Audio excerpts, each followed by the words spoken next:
ભાગીદારનો પ્રવેશ પ્રકરણ 5. ભાગીદારનો પ્રવેશ એટલે જ્યારે પેઢીની અંદર અમુક ચોક્કસ જરૂરિયાતોના આધારે નવા ભાગીદારને એડ કરવામાં આવે, નવો ભાગીદાર લાવવામાં આવે.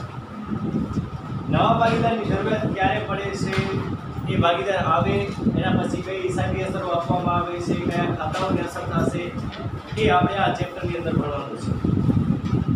આ ચેપ્ટર ટોટલ 9 માર્ક્સનો છે. એ 9 માર્ક્સમાંથી 8 માર્ક્સનો એક દાખલો પૂછાય છે. 8 માર્ક્સનો એક દાખલો પૂછાય છે, જેની અંદર આપણે આગળ જે પુનઃમૂલ્યાંકન ખાતું શીખી ગયા છીએ એ આવશે. એના સિવાય મૂડી ખાતા આવશે, રોકડ બેંક ખાતું આવે અને છેલ્લે પાકું સરવૈયું આવશે. તો જે આગળ આપણે બધું શીખી ગયા છીએ એ જ આવશે અને એની અંદર એક પાઘડી અંગેનો વ્યવહાર આવશે.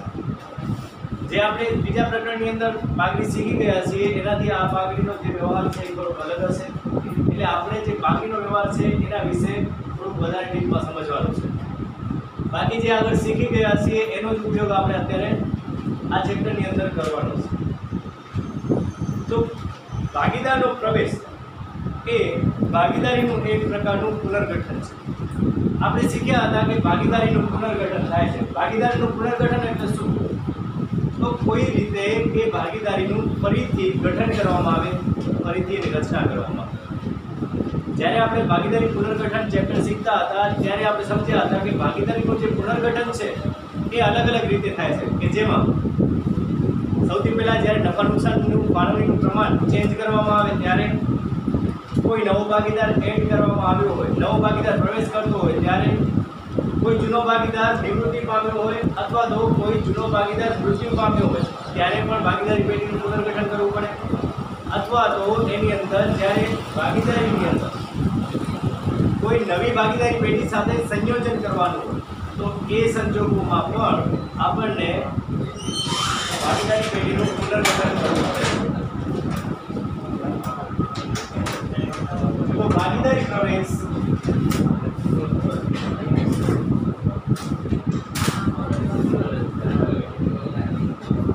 ભાગીદારનો પ્રવેશ એ ભાગીદારી પેઢીનું એક પ્રકારનું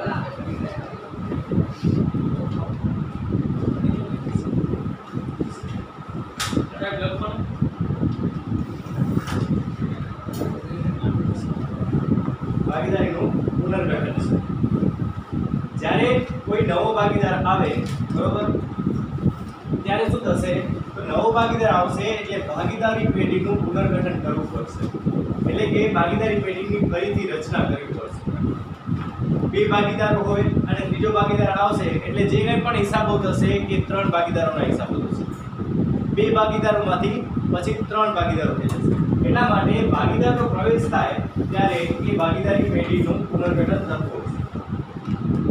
તો ભાગીદારના પ્રવેશથી જે ચાલુ ભાગીદારી છે એ ભાગીદારીનું વિસર્જન થાય છે અને નવી ભાગીદારી પેઢી અસ્તિત્વમાં આવે છે.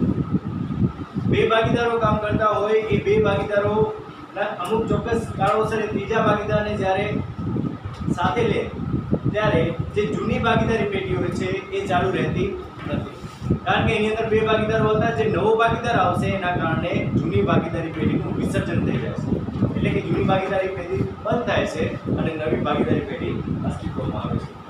તો જે નવો ભાગીદાર આવે છે એ ભાગીદારો વચ્ચે નવી ભાગીદારી પેઢીનું અસ્તિત્વ આવે છે અને એમનું જે નફા નુકસાનનું પ્રમાણ હોય છે એ નક્કી કરવામાં આવતું હોય છે. એમનો જે કંઈ પણ મૂડી છે એ ભાગીદાર દ્વારા લાવવામાં આવતી હોય છે. એ પેઢીની અંદર કેટલો નફો મેળવશે એ પણ ત્યારે જે વખતે એ ભાગીદારી પેઢીમાં પ્રવેશ કરે છે ત્યારે તે નક્કી થઈ જતું હોય છે. તો આપણે અહીંયા ધ્યાન એ લેવાનું છે કે ભાગીદારને જ્યારે પ્રવેશ આપવામાં આવે, નવો ભાગીદાર આવે છે ત્યારે એ નવો ભાગીદાર ક્યારે આવશે, બરોબર? તો એના માટે 1932નો જે ભાગીદારી કાયદો છે એ ભાગીદારી કાયદાની અંદર એક જોગવાઈ છે. તો લખો ભાગીદારી, ભારતીય ભાગીદારી કાયદો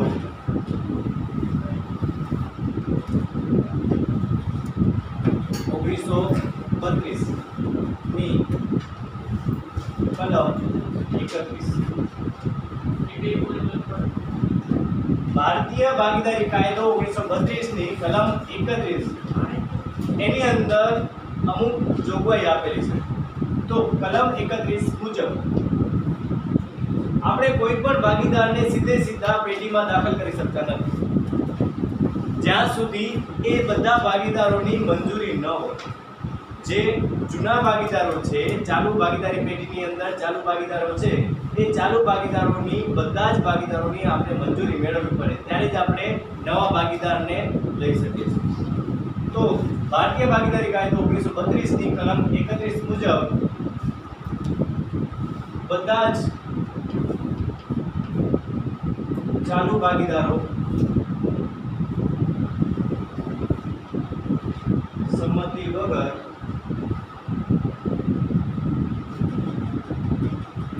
નવા ભાગીદારને પ્રવેશ આપી શકાય નહીં.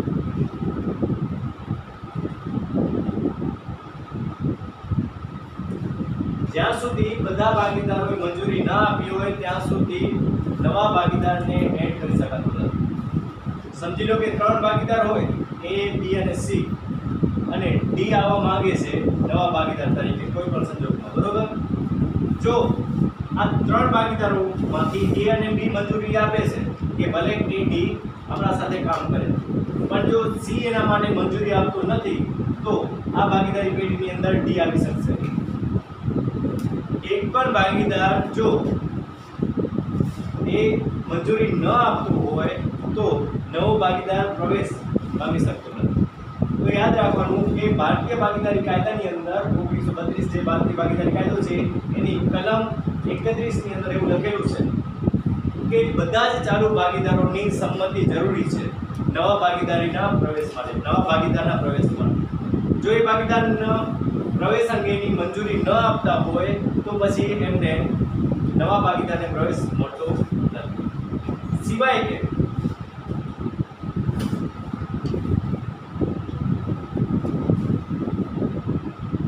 ભાગીદારી કરાર પત્રમાં જોગવાઈ હોય,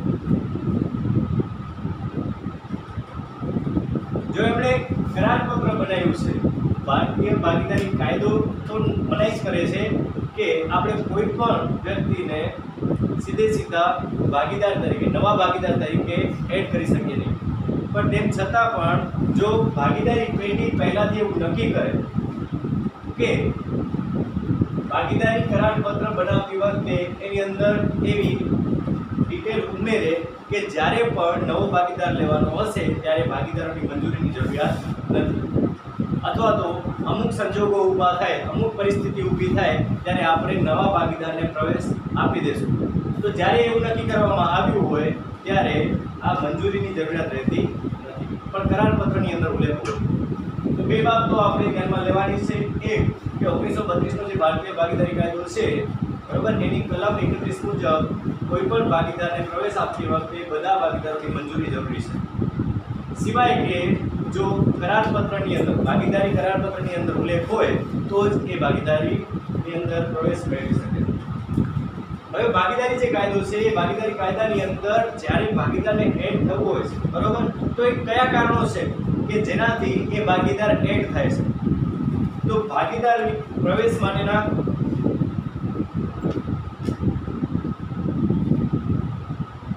ભાગીદારના પ્રવેશના કારણો, કયા કારણોસર ભાગીદાર પ્રવેશ પામે છે અથવા તો પ્રવેશવાની જરૂરિયાત રહે છે? નવા ભાગીદારને ક્યારે આવવાની જરૂરિયાત રહે છે? તો એના અમુક કારણો છે. તમને એક માર્ક્સની અંદર પ્રશ્ન પૂછાય કે ભાગીદાર પ્રવેશના કારણો જણાવો, તો તમારે 2 કારણો દર્શાવવા પડશે કે કયા કારણોસર નવો ભાગીદાર પ્રવેશ પામે છે. તો એની અંદર સૌથી પહેલું છે કે જ્યારે એ જે ભાગીદાર છે એ ભાગીદારો પાસેની મૂડી મર્યાદિત હોય ત્યારે મૂડી વધારવા, બરોબર. જ્યારે ભાગીદારો સમજી લો કે 2 ભાગીદારો છે, એ 2 ભાગીદારો પાસે મર્યાદિત મૂડી હોય, એ ધંધો ચલાવે છે 2 ભાગીદારો સાથે મળીને, પણ હવે એ ધંધાનું વિસ્તરણ કરવા માંગે છે. તો વિસ્તરણ કરવા માટે એટલે કે એમનો વિકાસ કરવા માટે વધારે મૂડીની જરૂરિયાત છે, પણ એ મૂડી એમના પાસે પૂરતી નથી. ત્યારે એ ભાગીદારો શું કરશે? નવા ભાગીદારને એડ કરવાનો પ્રયત્ન કરશે કે જેથી એ ભાગીદાર પાસેથી મૂડી મળી રહે. તો મૂડીની જરૂરિયાત પહોંચી વળવા માટે, મૂડી વધારવા માટે અથવા તો મૂડીની જરૂરિયાત પહોંચી વળવા માટે નવા ભાગીદારને એડ કરવામાં આવશે. તમે જે ભાગીદારોના અલગ અલગ પ્રકારો છે એ તમે શીખી ગયા હશો. કયા કયા પ્રકારના ભાગીદારો હોય છે? નામના ભાગીદાર, મૂડીના ભાગીદાર, નફાના ભાગીદાર, બરાબર? 11th ની અંદર ભાગીદારના જે પ્રકારો આવતા. તો અહીંયા આપણે માત્ર મૂડી મેળવવા માટે જો ભાગીદારનો ઉપયોગ કરતા હોય, બરાબર, તો મૂડીની જરૂરિયાત સંતોષવા માટે પણ નવા ભાગીદારને એડ કરવામાં આવતા હોય છે. બીજું કારણ છે સંચાલકીય શક્તિ વધારવા. જે ભાગીદારો ભાગીદારી પેઢીની અંદર કામ કરે છે એ ભાગીદારો પાસે યોગ્ય પ્રકારનું એક્સપર્ટીસ ન હોય, એને એવું પ્રકારનું જ્ઞાન ન હોય, ત્યારે એ યોગ્ય રીતે સંચાલન કરી શકે પેઢી, તો એના માટે નવા ભાગીદારને એડ કરવામાં આવે છે. જે ભાગીદાર વધારે અનુભવી હોય, પહેલા બીજી કોઈ પેઢીમાં કામ કરી ચૂક્યા હોય, બરોબર, તો એવા ભાગીદારને એડ કરી અને જે તે પેઢીની સંચાલકીય ક્ષમતા વધારવા માટે પણ નવા ભાગીદારને એડ કરવામાં આવતા હોય. સંચાલન સારું હશે તો એ પેઢી ગ્રોથ કરશે, નફો કરશે, એવું આપણે જાણીએ છીએ. સંચાલન સારું કરવા માટે આપણે શું કરવું પડે? તો એવા કોઈ વ્યક્તિ કે જે અનુભવી વ્યક્તિ હોય, એ અનુભવી વ્યક્તિઓને આપણે ભાગીદારી પેઢીમાં એડ કરવા. તો ભાગીદારીની અંદર સંચાલનની જે શક્તિ છે એ સારી રહે કે જેના કારણે ભવિષ્યમાં એ ભાગીદારી પેઢીનો વિકાસ થાય, એ હેતુસર નવા ભાગીદારને પ્રવેશ આપવામાં આવતો હોય છે. ઘણી વખત એવું પણ બનતું હોય છે કે જે ભાગીદારો કામ કરી રહ્યા છે એ ઓછા પડતા હોય, એમના ઉપર કામનું ભારણ વધારે આવતું હોય, તો એ પોતાના કામનું ભારણ ઘટાડવા માટે પણ નવા ભાગીદારને એડ કરતા હોય છે. તો સંચાલનની જે શક્તિ છે એ શક્તિ વધારવા માટે એ લોકો નવા ભાગીદારને એડ કરી શકતા હોય છે. ત્રીજો પોઈન્ટ છે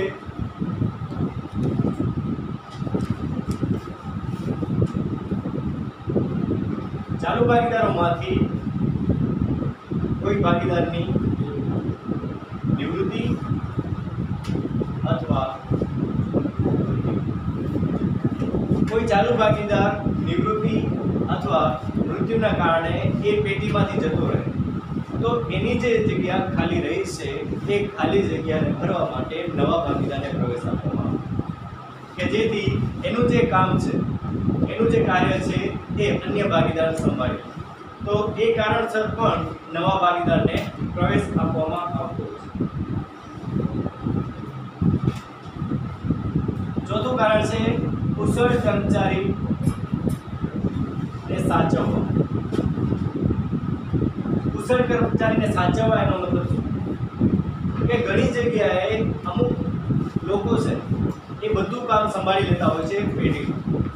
એ પેઢીનું જે કાર્ય છે એ બધું કોઈ ચોક્કસ વ્યક્તિ ઉપર આધારિત હોય છે, અને જો એ વ્યક્તિ એ પેઢીમાંથી ચાલી જાય તો એનું જે કામકાજ છે એ બધું જેમનું તેમ પડ્યું રહે અથવા તો પ્રમાણમાં ઓછું થાય.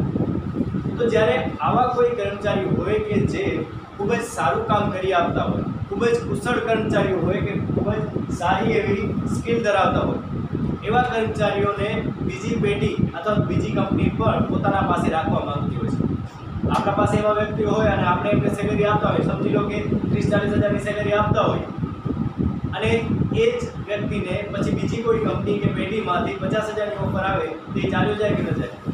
સારી એવી એને જો પોસ્ટ મળતી હોય, સારી એવી સેલેરી મળતી હોય, બરોબર, કારણ કે એ કર્મચારી છે, આપણે એમને સેલેરી આપીએ છીએ, એવી સેલેરી એને બીજા પાસેથી પણ મળી જશે, અને સારી એવી સેલેરી કોઈ ઓફર કરશે તો એ પણ એના પાસે ચાલ્યો જશે. તો પરિણામ સ્વરૂપ જ્યારે આવો કોઈ વ્યક્તિ હોય કે જે ચાલ્યા જવાથી આપણા નફા ઉપર સીધી અસર થવાની હોય, એના કારણે આપણા નફો ઓછો થઈ જવાનો હોય, આપણું જે કામ છે એ ઓછું થઈ જવાનું હોય, તો એવા વ્યક્તિને આપણે સાચવવું પડે. તો આપણે સેલેરી આપશું તો સેલેરીથી તો એને વધારે સેલેરી બીજા વ્યક્તિઓ પણ આપી શકશે, બીજી પેઢી પણ આપી શકશે. તો એ પેઢીથી દૂર ન જાય, બીજી કોઈ પેઢીને અપનાવી ન લે એ હેતુસર જે કર્મચારી આવો સ્કિલફુલ છે, જેના પાસે વધારે આવડત છે, એવા કર્મચારીને ભાગીદાર તરીકે દાખલ કરી દેવામાં આવે, એટલે કે એ કર્મચારીને ભાગીદાર બનાવી દેવામાં આવે. પરિણામ શું આવશે કે એ પેઢી છોડીને ક્યાંય જશે નહીં, કારણ કે એ હવે પોતાની પેઢી સમજીને બધું કામ કરશે. ભાગીદાર થઈ ગયો છે એટલે એ પેઢી પોતાની થઈ જશે. એટલા માટે એ જે કુશળ કર્મચારી છે એ કુશળ કર્મચારી પેઢી મૂકીને ક્યાંય જશે. તો ઘણી વખત આવું થતું હોય છે કે જ્યારે એ પેઢી છોડીને ચાલી જવાની સંભાવના હોય, કોઈ સારો કર્મચારી હોય, તો એ કર્મચારી છોડીને ન જાય એ હેતુસર એ વ્યક્તિને ભાગીદાર બનાવી દેવામાં આવે કે જેથી એને નફો મળતો રહેશે, બરોબર. સેલેરી નહીં, અહીંયા પછી શું મળશે, એને નફો મળશે, અને નફો મળશે અને એ પોતાનું સમજીને કામ કરશે, બીજા વ્યક્તિ સાથે અથવા બીજી પેઢી સાથે જોડાશે નહીં. અને પાંચમું કારણ છે જોખમની વહેંચણી. કોઈ નવા ધંધાની શરૂઆત કરીએ તો આપણે ખબર છે કે જ્યારે પણ નવો ધંધો શરૂ થશે એટલે તરત જ આપણે ખૂબ જ વધારે નફો મળશે. ઘણી વખત નવા ધંધાની અંદર આપણે શું થાય છે, ખોટ પણ જતી હોય છે, નુકસાન પણ જતું હોય છે. તો જો ભાગીદારોની સંખ્યા ઓછી હશે તો જે નુકસાનનું પ્રમાણ છે એ પણ વધી જશે. સમજી લો કે કોઈ પેઢીની શરૂઆત કરવામાં આવી છે અને પહેલા વર્ષે 1 લાખ જેટલું નુકસાન થયું છે. પહેલા વર્ષે એને 1 લાખ જેટલું નુકસાન થયું છે. જો બે જ ભાગીદારો હોય અને સરખે હિસ્સે જો એ નુકસાન વહેંચતા હોય તો એમનું જે નુકસાન છે એ શું થઈ જશે, બંનેને 50-50 હજારનું નુકસાન થશે. પણ એની જગ્યાએ જો આ પેઢીની અંદર ટોટલ 4 ભાગીદારો હોય તો આ જે નુકસાન છે એનું નુકસાન અડધું થઈ જશે. તો ઘણી બધી પેઢીઓની અંદર પોતાનું જે નુકસાન છે, જે જોખમ છે, બરાબર, એ જોખમને પહોંચી વળવા માટે અથવા તો જોખમની વહેંચણી કરવા માટે નવા ભાગીદારોને એડ કરવામાં આવે છે કે જેથી ભવિષ્યમાં જો નુકસાન થાય, જો જોખમ કોઈ આવવાનું હોય તો એ જોખમની વહેંચણી થઈ જાય. કોઈ ચોક્કસ વ્યક્તિઓ ઉપર વધારે બર્ડન ના આવે અને એની વહેંચણી થઈ જાય. જેમ 2 ભાગીદાર હોય તો 50-50 હજારનું નુકસાન એમના વચ્ચે વહેંચાતું હતું. જો 4 ભાગીદાર થઈ જાય તો એમને 25-25 હજાર જોખમ થશે. તો આ કારણો છે કે જેના દ્વારા ભાગીદાર પ્રવેશ પામતો હોય છે.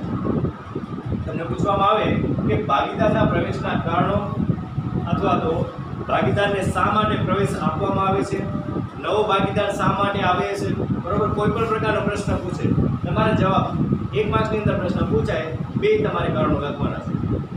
કાં તો કોઈ ભાગીદારનું મૃત્યુ થઈ જાય, નિવૃત્તિ પામે, અથવા તો વધારે સંચાલન શક્તિની જરૂરિયાત હોય, વધારે મૂડીની જરૂરિયાત હોય, જોખમની વહેંચણી કરવાની હોય, અથવા તો કુશળ કર્મચારીઓને સાચવવાના હોય, એ પોતાની પેઢીમાંથી બીજે ક્યાંય જાય. તો આ સંજોગોની અંદર નવા ભાગીદારને એડ કરવામાં આવતો છે.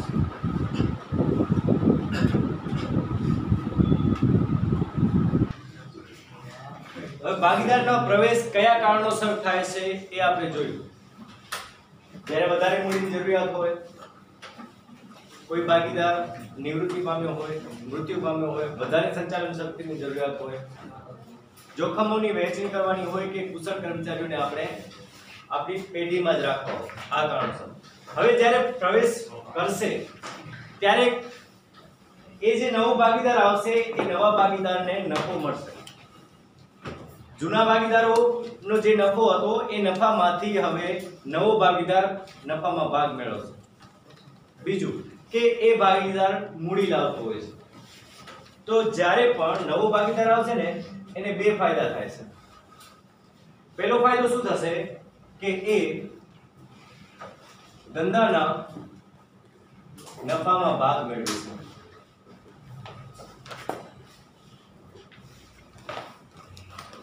અને બીજું ધંધાની મિલકતોમાં ભાગ મેળવે છે. જ્યારે નવો ભાગીદાર આવશે ત્યારે એ નવો ભાગીદાર આ 2 ફાયદા મેળવે છે. એને નફામાં ફાયદો મળે છે, એટલે કે નફામાં એને ભાગ મળશે. જે જૂના કર્મચારીઓ છે, જૂના ભાગીદારો છે, એ જૂના ભાગીદારો પોતાના હિસ્સામાંથી અમુક હિસ્સાનો ત્યાગ કરશે. એમને જેટલો નફો મળતો હતો એ નફામાંથી હવે નફો મળતો ઓછો થઈ જશે અને જેટલો નફો એમને ઓછો થાય છે એ નફો બધો નવા ભાગીદારને મળશે. બીજું કે ભાગીદારીની અંદર એ દાખલ થયો છે તો પેઢીની જેટલી મિલકતો છે એ મિલકતોનો પણ એ ઉપયોગ કરી શકશે, એટલે મિલકતોમાં પણ ભાગ મળશે. હવે કોઈ પણ બાબત એમને ફ્રીમાં મળતી નથી, એટલે જ્યારે નવો ભાગીદાર આવશે એ નવા ભાગીદારને જો નફામાં ભાગ મેળવવો હશે કે મિલકતમાં ભાગ મેળવવો હશે તો એ સીધે સીધું મેળવી શકશે. તો એના માટે આપણે શું ધ્યાનમાં લેવાનું છે?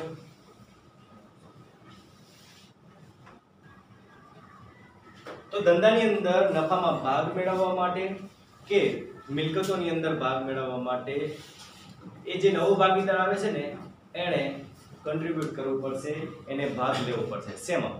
તો જ્યારે એને નફામાં ભાગ મેળવવો હોય ને ત્યારે એ ભાગીદારને, એટલે કે જે નવો ભાગીદાર છે ને એને પાઘડી આપવી પડે છે, અને જ્યારે એ મિલકતોમાં ભાગ મેળવવા માંગે છે ને ત્યારે એને મૂડી આપવી પડે છે. આ બે વસ્તુ આપણે ધ્યાનમાં લેવાની છે આ ચેપ્ટરમાં, કે જ્યારે પણ નવો ભાગીદાર પેઢીની અંદર આવશે ત્યારે એના પાસેથી બે વસ્તુઓ વસૂલ કરવાની છે, એક પાઘડી અને બીજી મૂડી. તો યાદ રાખજો કે ધંધામાં નફામાં ભાગ મેળવવા માટે એના પાસેથી પાઘડી વસૂલ કરવામાં આવે છે. પ્રશ્ન તમને ગમે એ રીતે પૂછાઈ શકે. પ્રશ્ન એમ પૂછાઈ શકે કે નવા ભાગીદાર પાસેથી પાઘડીની કિંમત શા માટે વસૂલ કરવામાં આવે છે? પ્રશ્ન એમ પૂછી શકાય કે નવા ભાગીદાર પાસેથી મૂડી શા માટે લેવામાં આવે છે? બરાબર? તો એનો જવાબ શું થશે? તો પાઘડી શા માટે લેવામાં આવે છે? કારણ કે નવા ભાગીદારને ધંધાના નફામાં ભાગ મેળવવો હોય છે. એ નફામાં ભાગ મેળવવા માટે એના પાસેથી પાઘડીની રકમ વસૂલ કરવામાં આવે છે. એના પાસેથી મૂડી શા માટે વસૂલ કરવામાં આવે છે? કારણ કે નવા ભાગીદારે ધંધાની મિલકતોમાં ભાગ મેળવવો હોય છે. તો ધંધાની મિલકતોમાં લાભ મેળવવા માટે એના પાસેથી મૂડી લેવામાં આવે છે. પ્રશ્ન ગમે એ રીતનો પૂછાય, બરોબર? તમને આવી રીતે પૂછાય કે ધંધાની મિલકતોમાં ભાગ મેળવવા માટે પેઢી નવા ભાગીદાર પાસેથી શું વસૂલે છે?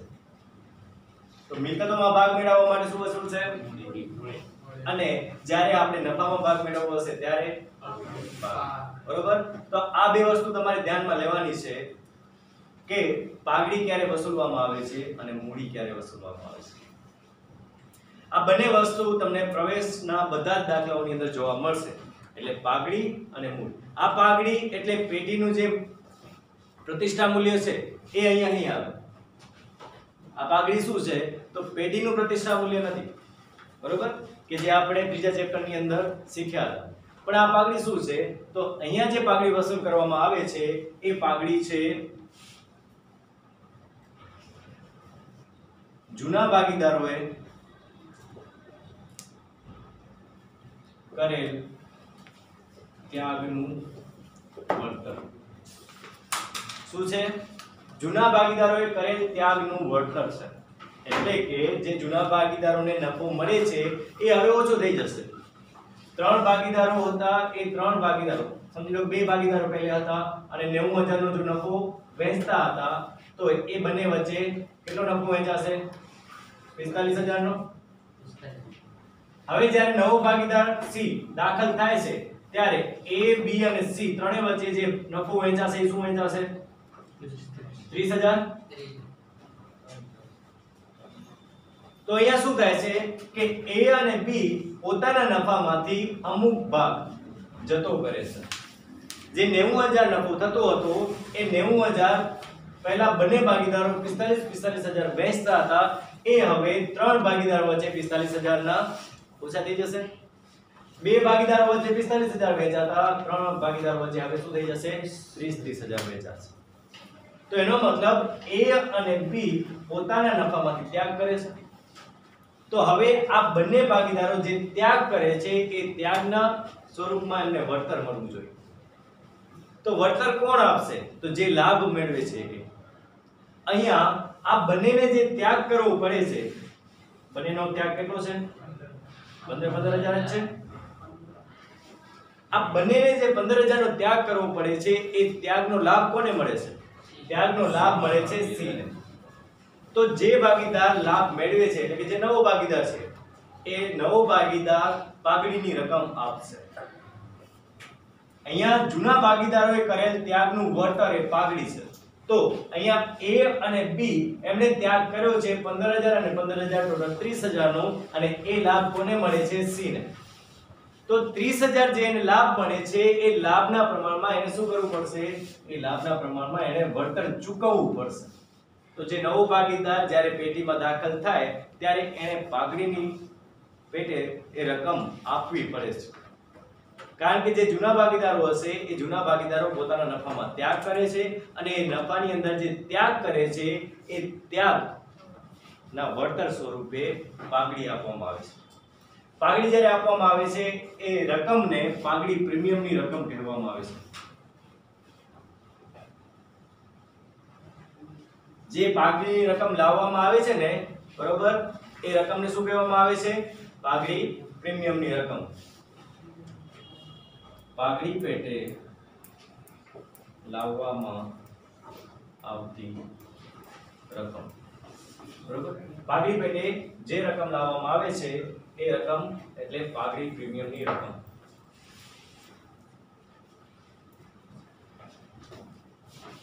અને મૂડી તરીકે કેટલી રકમ? મૂડી તરીકે કેટલી રકમ લાવવાની છે એ ભાગીદારો નક્કી કરે છે. બધા ભાગીદારોની અંદર અલગ અલગ એ રકમ હોય છે, બરોબર. તો એ જે પ્રમાણે નક્કી થયું હશે એ, અને આ પાઘડી પેટે કેટલી રકમ લાવવાની છે તો એમનું પ્રમાણ તમને આપેલું હશે. એ પ્રમાણ ઉપરથી જે નવો ભાગીદાર છે એ નવા ભાગીદારને કેટલી રકમ લાવવાની છે એ તમને માહિતી રકમની અંદર જ આપેલી હશે. આપણે અત્યારે માહિતી થિયરીની અંદર આ મહત્વની છે કે ધંધાના નફામાં ભાગ મેળવે છે તો એને પાઘડી ચૂકવવી પડે છે, અને ધંધાની મિલકતોમાં ભાગ મેળવે છે એટલા માટે એના પાસેથી મૂડી લેવામાં આવે છે. સમજાઈ ગયું?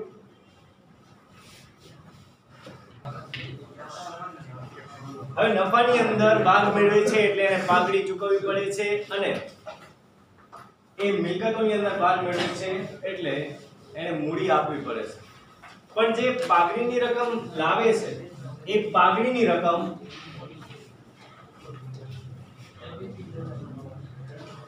જે જૂના ભાગીદારો છે એ જૂના ભાગીદારો એમના ત્યાગના પ્રમાણમાં લઈ જશે.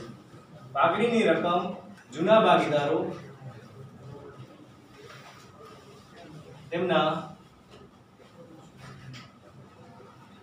ત્યાગના પ્રમાણમાં લઈ જશે. અને ત્યાગનું પ્રમાણ આપણે ત્યાગ શોધતા શીખી ગયા છીએ, બરોબર. તો એ જે ત્યાગ શોધતા શીખ્યા છીએ એના ઉપરથી, અને બીજી અમુક રીતો આવશે એના ઉપરથી આપણે ત્યાગનું પ્રમાણ શોધવું પડશે. એ ત્યાગના પ્રમાણ ઉપરથી એ લોકો જે પાઘડીની રકમ નવો ભાગીદાર લાવે છે એ ત્યાગના પ્રમાણમાં લઈ જશે. અને જે મૂડીની રકમ છે એ પેટીમાં જ રહે છે. એ રકમ કોઈ લઈ જઈ શકતું નથી. પાઘડીની રકમ જૂના ભાગીદારો તેમના ત્યાગના પ્રમાણમાં લઈ જશે, અને મૂડીની રકમ પેટીમાં જ રહે છે, એની વહેંચણી થતી નથી. હવે જ્યારે ભાગીદાર નવો પ્રવેશ કરશે ત્યારે અમુક અસરો ઉદ્ભવતી હોય છે. તો એ અસરો કઈ છે એ આપણે માત્ર જોઈ લઈએ કે નવા ભાગીદારની પ્રવેશની અસરો શું આવે છે. સૌથી પહેલા કે જે જૂની ભાગીદારી છે એ જૂની ભાગીદારીનો અંત આવે છે, અને નવી ભાગીદારી અસ્તિત્વમાં આવે છે.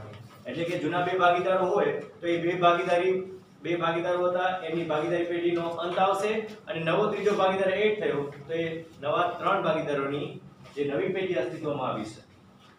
બીજું કે નવા ભાગીદારને પેઢીમાં ભવિષ્યમાં નફામાં ભાગ મળે છે, અને પેઢીમાં નફામાં ભાગ મેળવવા માટે એને શું કરવું પડશે? જ્યારે પણ એને પેઢીના નફામાં ભાગ મેળવવો છે તો એને શું કરવું પડશે? એને પાઘડી આપવી પડશે. અને પાઘડી કોણ લઈ જશે? તો જૂના ભાગીદારો લઈ જશે.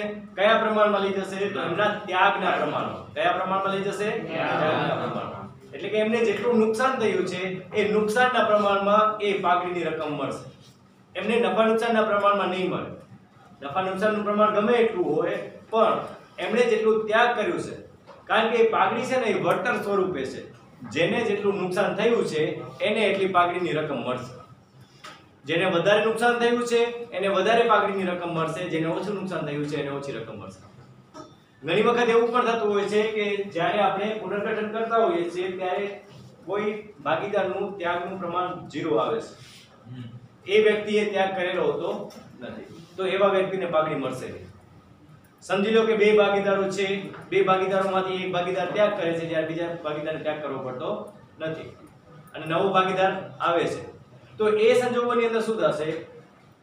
તો જે જૂનો ભાગીદાર છે અને જે ત્યાગ નથી કરતો એને એક પણ રૂપિયો પાઘડીમાંથી મળશે નહીં. બધી રકમ કોને મળશે? તો જે વ્યક્તિએ ત્યાગ કર્યો છે. બરોબર? તો પાઘડીની રકમ બધાને નથી મળતી. જે જૂના ભાગીદાર હશે એમાંથી જેમણે ત્યાગ કર્યો હશે એમને જ એ રકમ મળે છે, બીજા કોઈને રકમ મળશે નહીં. બરોબર? પછી નવા ભાગીદારને પેઢીની મિલકતમાં મળતા ભાગના આવેશ બદલ એને રોકડ અથવા તો અન્ય સ્વરૂપે એને મૂડી પેટે રકમ લાવવી પડે છે અથવા તો મિલકત પણ એ લઈ આવી શકે છે. એને નફામાં ભાગ મેળવવા માટે પાઘડી આપવી પડે છે, એ પાઘડી ગમે એ રીતે લાવે, પછી એ રોકડમાં લાવે, મિલકત સ્વરૂપે પણ લાવે. જ્યારે એને મિલકતોમાં ભાગ લેવો હોય ત્યારે મિલકતોના ભાગ પેટે એને શું કરવું પડે છે? મૂડી આપવી પડે છે. મૂડી રોકડમાં પણ આપી શકે અથવા તો અન્ય રીતે પણ એ મૂડી આપી શકતો હોય છે. એના પછી પેઢીમાં એકઠી થયેલ નફા નુકસાન અનામત અવાસ્તવિક મિલકતોની બાકીઓ પ્રવેશની તારીખે જૂના ભાગીદાર વચ્ચે એમના જૂના પ્રમાણમાં વહેંચાઈ જાય છે. આજે જ આપણે એની ચર્ચા કરી હતી કે અનામતો છે એમાં પછી સામાન્ય અનામત આવે, મૂડી અનામત આવે, પછી નફા નુકસાન ખાતાની જમા બાકી આવે, કારીગર અકસ્માત વળતર ભંડોળ, રોકાણ વધઘટ અનામત. આ બધી જે અનામતો છે કે એ આ નવો ભાગીદાર આવ્યો એના પહેલાની છે, તો એનું શું કરવામાં આવશે? એ બધી જ અનામતો કે પછી અવાસ્તવિક મિલકતો, અવાસ્તવિક મિલકતો એટલે પ્રસારિત મહેસૂલી ખર્ચ. અવાસ્તવિક મિલકતો શું છે? પ્રસારિત મહેસૂલી ખર્ચ. તો જે અવાસ્તવિક મિલકતો છે કે પ્રસારિત મહેસૂલી ખર્ચા છે એ બધું ભાગીદારોને આપી દેવામાં આવે છે. પણ કયા ભાગીદારોને? જૂના ભાગીદારો. કયા પ્રમાણમાં? જૂના પ્રમાણ. ત્યાગના પ્રમાણમાં માત્ર પાઘડીની જ રકમ વહેંચાશે, એના સિવાય બીજું કંઈ પણ ત્યાગના પ્રમાણમાં નહીં વહેંચાય. બાકી બધું જૂના પ્રમાણ. જૂના ભાગીદારો વચ્ચે જૂના પ્રમાણો. એ પછી અનામતોની વહેંચણી કરવાની હશે, અવાસ્તવિક મિલકતોની વહેંચણી કરવાની હશે, નફાની વહેંચણી કરવાની હશે કે ખોટની વહેંચણી કરવાની હશે. જૂના ભાગીદારો વચ્ચે જૂના પ્રમાણમાં થશે. પણ માત્ર એક જ વસ્તુ કે જે પાઘડી લઈ આવે છે નવો ભાગીદાર, એ નવા ભાગીદારની પાઘડી જ ત્યાગના પ્રમાણમાં વહેંચાશે. એટલે કે જેમણે ત્યાગ કર્યો હશે એ લોકોને મળશે, જેમણે ત્યાગ નથી કર્યો એમને મળશે નહીં. મિલકતોનું પુનઃમૂલ્યાંકન કરવામાં આવે છે. તો પુનઃમૂલ્યાંકન માટે આપણે શું કરશું? પુનઃમૂલ્યાંકન ખાતું બનાવીએ છીએ.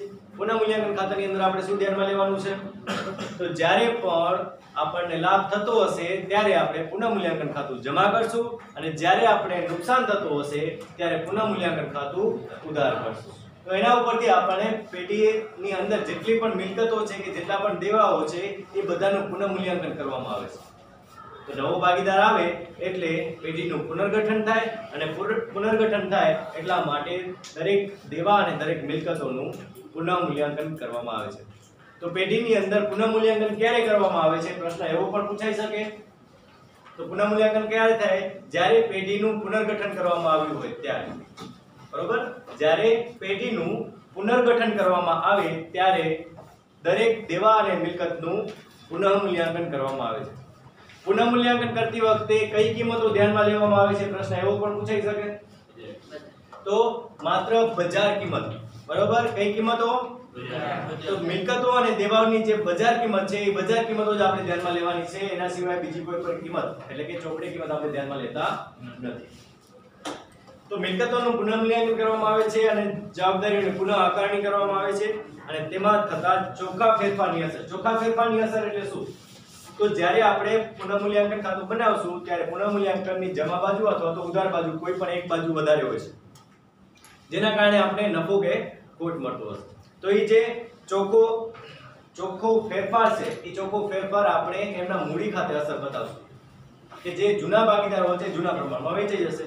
તો આપણે પુનઃમૂલ્યાંકન ખાતું બનાવતા એની અંદર શું કરતા, પુનઃમૂલ્યાંકન ખાતાની છેવટે ઉધાર અથવા જમા બાકીમાંથી જે બાજુનો સરવાળો વધારે હોય બીજી બાજુમાંથી બાદ કરતા અને પછી જે રકમ વધી હોય એ જૂના પ્રમાણમાં વેચી દેતા. તો આની અંદર પણ એવું જ કરવાનું હશે કે પુનઃમૂલ્યાંકન ખાતું બનાવવાનું હશે. પુનઃમૂલ્યાંકન ખાતાની અંદર જે પણ વધારો કે ઘટાડો છે એ નોંધવાનો હશે. એ નોંધ્યા પછી જે રકમ વધતી હશે એ નફા તરીકે અથવા તો ખોટ તરીકે એ ભાગીદારોના મૂડી ખાતે અથવા ચાલુ ખાતે એમને વહેંચી દેવામાં આવશે. પેઢીની પાઘડીનું પુનઃમૂલ્યાંકન કરવામાં આવે છે અને નવો ભાગીદાર તેના ભાગની પાઘડી રોકડ કે અન્ય સ્વરૂપે લાવે છે તેની હિસાબી અસર કરવામાં. પાઘડી હોય તો એ પાઘડી જૂની પાઘડી પર વહેંચી દેવામાં આવશે, બરોબર. નવી જે પાઘડી છે નવી પાઘડીનું પુનઃમૂલ્યાંકન થશે એટલે નવી કિંમત અસરમાં આવશે. નવા ભાગીદારી કરારનામામાં નક્કી કરેલ હોય તો જૂના ભાગીદારી રાખવાની મૂડીમાં ફેરફારની હિસાબી અસર પણ આપવામાં આવે છે. જો નવી ભાગીદારી પેઢી અસ્તિત્વમાં આવી હોય, કારણ કે હવે બે ભાગીદાર હોય તો 2 માંથી 3 થશે અથવા 3 હોય તો 3 માંથી 4 થશે. નવો ભાગીદાર જ્યારે આવતો હોય અને જો એવું કરાર પત્રની અંદર ઉલ્લેખ હોય કે જ્યારે નવો ભાગીદાર અસ્તિત્વમાં નવી ભાગીદારી પેઢી અસ્તિત્વમાં આવે ત્યારે જે પણ ભાગીદારો છે એ ભાગીદારોએ નવી મૂડી લાવવાની છે, તો એ સંજોગોની અંદર એ મૂડી અંગેની પણ એની હિસાબી અસરો આપણે આપવી પડે છે. તો આ બધી અસરો થાય છે કે જેની અંદર જૂની પેઢીનું અંત આવે છે, નવી પેઢીની શરૂઆત થાય છે, નવા ભાગીદાર દ્વારા પાઘડી લાવવામાં આવે છે કારણ કે એને નફામાં હિસ્સો મેળવવાનો હોય છે. મિલકતોની અંદર હિસ્સો મેળવવા માટે એને મૂડી લાવવી પડે છે. એના સિવાય મિલકતો કે અનામતો જે જૂની હોય એની વહેંચણી કરવામાં આવે છે. પુનઃમૂલ્યાંકન ખાતું તૈયાર કરવામાં આવે છે કે જેના દ્વારા જે મિલકતો છે એનું પુનઃમૂલ્યાંકન અને જે દેવાઓ છે એનું પુનઃ આકારણી કરવામાં આવે છે. ત્યારબાદ જે ભાગીદારો છે એ ભાગીદારોને પુનઃમૂલ્યાંકન ખાતાની જે ચોખ્ખો ફેરફાર છે એ વેચી દેવામાં આવે છે. એના પછી જો મૂડીની અંદર ફેરફાર કરવાનો હોય તો એ મૂડીની અંદરનો ફેરફાર પણ એની અંદર હિસાબોની અંદર દર્શાવવામાં આવે છે અને પાઘડીની જે કિંમત છે એની અંદર પણ ફેરફાર કરવામાં આવે છે. આટલી અસરો પ્રવેશ વખતે દેવામાં આવે છે અને એની આપણે હિસાબી અસરો શીખવાની છે. તો પ્રવેશ વખતે આપણે કઈ બાબતો ધ્યાનમાં લેવાની છે? આ બધી અસરો જોઈ તો એ અસરો પછી આપણને કઈ બાબતો ધ્યાનમાં લેવાની છે? તો એની અંદર સૌથી પહેલા આવે છે નફા નુકસાનનું નવું પ્રમાણ અને જૂના ભાગીદારોનું ત્યાગનું પ્રમાણ. જ્યારે પણ નવી પેઢી અસ્તિત્વમાં આવશે તો ધ્યાનમાં રાખવાની બાબતો કઈ?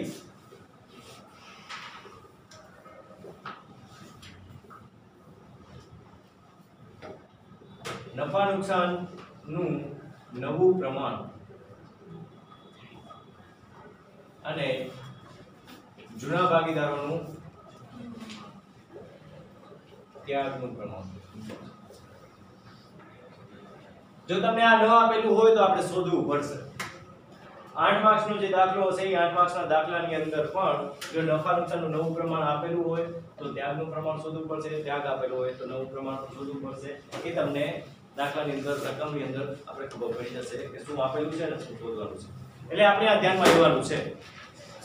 કારણ કે આપણે જ્યારે ત્યાગ શોધવું હોય તો ત્યાગનું સૂત્ર શું હતું? ત્યાગ બરાબર જૂનો ભાગ માઈનસ નવો ભાગ. એનો મતલબ આપણા પાસે જૂનો ભાગ અને નવો ભાગ બંને હોય તો આપણે ત્યાગ શોધી શકીએ.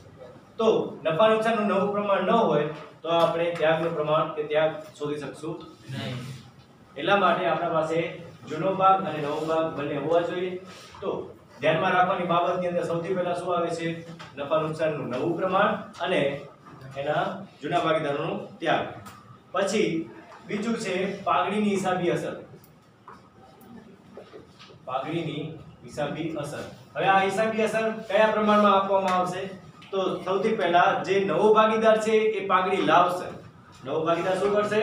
પાઘડી લાવશે અને એ પાઘડી જે છે એ જૂના ભાગીદારો વચ્ચે એમના કયા પ્રમાણમાં વેચાશે? ત્યાગના પ્રમાણમાં. પાઘડીની રકમ ત્યાગના પ્રમાણમાં વેચાશે. તો અહીંયા જે જૂના ભાગીદારોનું ત્યાગનું પ્રમાણ હશે એ પ્રમાણે એ પાઘડી એમના મૂડી ખાતામાં લઈ જશે. એના પછી મિલકતો અને દેવાના પુનઃમૂલ્યાંકનની હિસાબી અસરો એટલે કે પુનઃમૂલ્યાંકન.